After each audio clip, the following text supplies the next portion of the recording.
In the beginning, there was nothing. But then, the flying spaghetti monster came, and he started Earth with a mountain, trees, and a midget. Flying spaghetti monsterism, or Pastafarianism, was originally brought to the attention of the world by Bobby Henderson, the self-proclaimed prophet of the FSM. He claims that Pastafarianism has always existed, but only now has it surfaced when he saw a basis to establish it on equal opportunity claims. Intelligent design became part of the Kansas school state curriculum. Bobby Henderson took this window of opportunity and sent an open letter to the Kansas State School Board requesting his theory be inserted into the curriculum as well.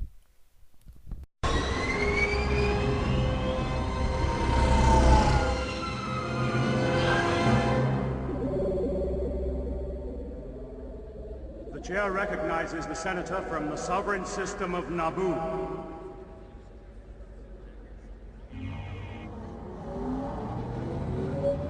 Supreme Chancellor, delegates of the Senate.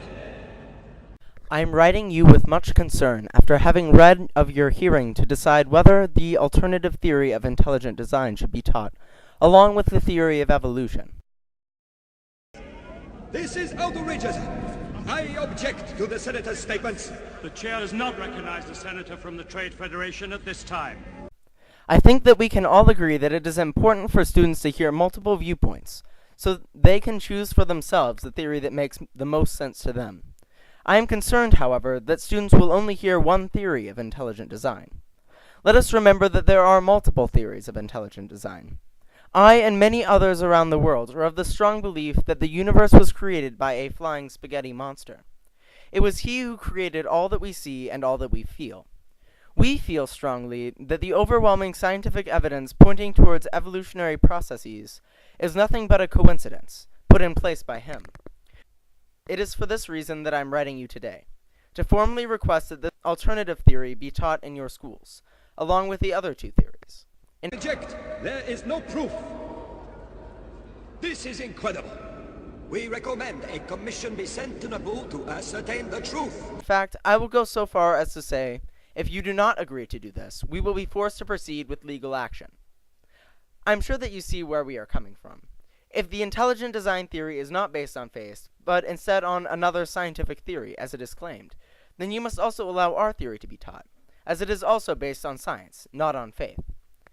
Some find that hard to believe, so it may be helpful to tell you a little more about our beliefs.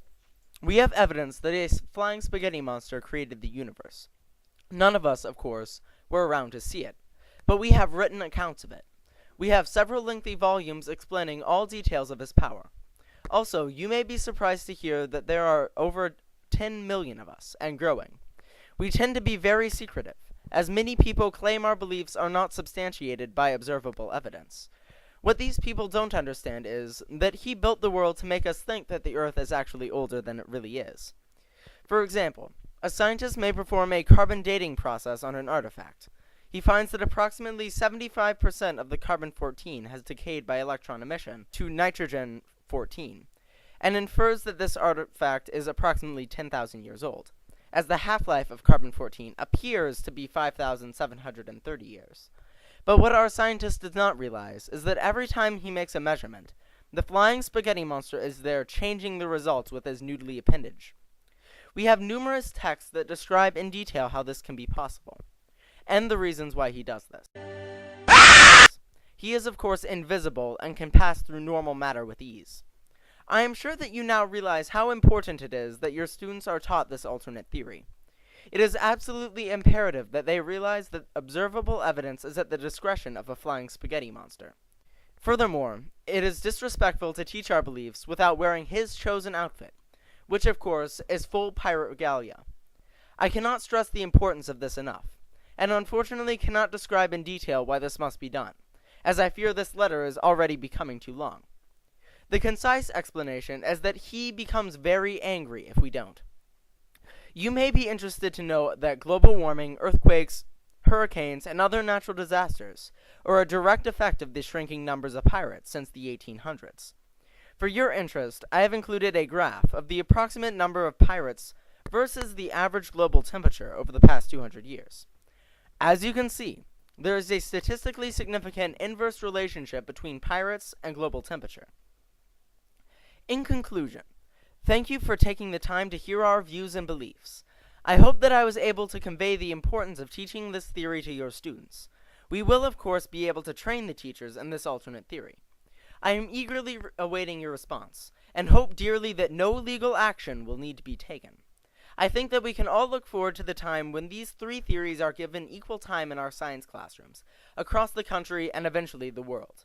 1/3 time for intelligent design, 1/3 time for flying spaghetti monsterism, and 1/3 time for logical conjecture based on overwhelming observable evidence. Sincerely yours, Bobby Henderson, Concerned Citizen. P.S. I have included an artistic drawing of him creating a mountain, trees, and a midget. Remember, we are all his creatures.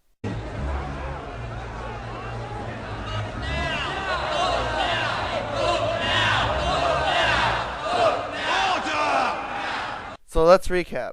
Pastafarianism is the belief that the FSM created the universe and all life in it as we see it today. Intelligent design is the belief that the intelligent designer created the universe and all life in it as we see it today. Creationism is the belief that God created the universe and all life in it as we see it today. And evolution is a scientific theory that life has changed over time driven by natural selection. So obviously, there are several parallels between Pastafarianism and ID. With so much in common, you'd think it'd be greeted with open arms. It is a serious offense to mock God! Pastafarianism, unfortunately, was not passed into Kansas State school curriculum.